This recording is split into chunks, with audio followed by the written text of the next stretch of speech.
High সব বন্ধুরা, আর আমার নতুন ব্লগে আপনাদেরকে স্বাগত জানাই। ওলকপি এনেছিল জানেন, এখানে তো ওলকপি পাওয়া যায় না, কোথা থেকে আমার কর্তা জোগাড় করেছিল। তো কিছু ওলকপি একটু ভালো আছে, কিছুটা একটু তুলো তুলো ভাব হয়ে গেছে। যাই হোক, আজকের একটু পেঁয়াজ কালি দিয়ে কই মাছ দিয়ে ওলকপি দিয়ে একটু ঝোল করব।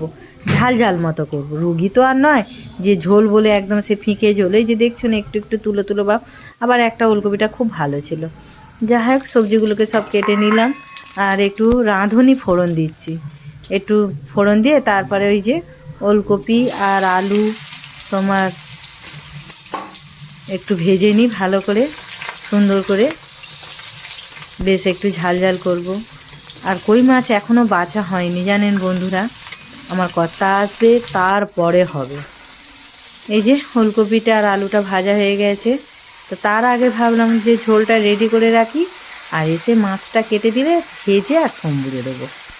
এই যে ওলকপিটা আলুটা ভাজা হয়ে যেতে তারপরে পেঁয়াজকলি আর টমেটোটা দিয়ে এবার মশলা দিয়ে নেড়ে নেবো। আর বেশি ভাজবো না, যত মশলা ভাজবে তত টেস্ট হয় না। বেশি সবজি না ভাজলে না তার সবজির কোনো টেস্ট থাকে না, হালকা ফুলকাই ঠিক আছে। তার মধ্যে কি দিলাম, লঙ্কা গুঁড়ো দিলাম, জিরে ধনে পাউডার, হলুদ গুঁড়ো, নুন দিয়ে টমেটো দিয়ে পেঁয়াজ কালি দিয়ে সুন্দর করে মশলাটাকে কষে নিলাম। এই যে দেখুন, তারপরে এবারে জল দিয়ে দেবো, জল দিয়ে আর সেদ্ধ করতে দেবো। আর একদিকে আবার ভাত হচ্ছে, ভাত হবে। আমার ছেলের জন্য রুটি হয়ে গেছে, রুটি করছে।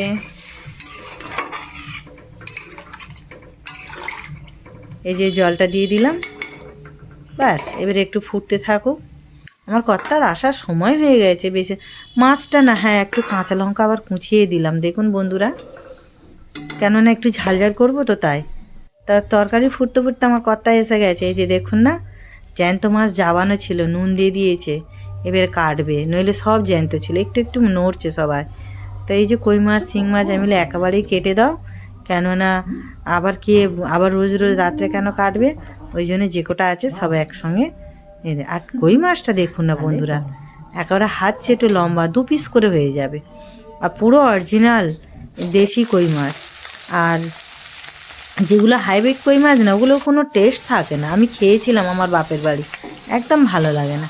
এই যে ঝোলটাকে রেডি করেছিলাম, আর দুটো শিং মাছের মাথা দিয়েছি, আর মুড়োটা আর কই মাছ দিয়ে একটু সম্বুরে নিলাম। এবার একটু ফুটে উঠবে, তারপর নামিয়ে নেবো, ব্যাস আমার একটু ঝোল হয়ে যাবে। শুনুন, আমার ঝোল হয়ে গেল, এবার আমার কর্তাকে খেতে দেবো।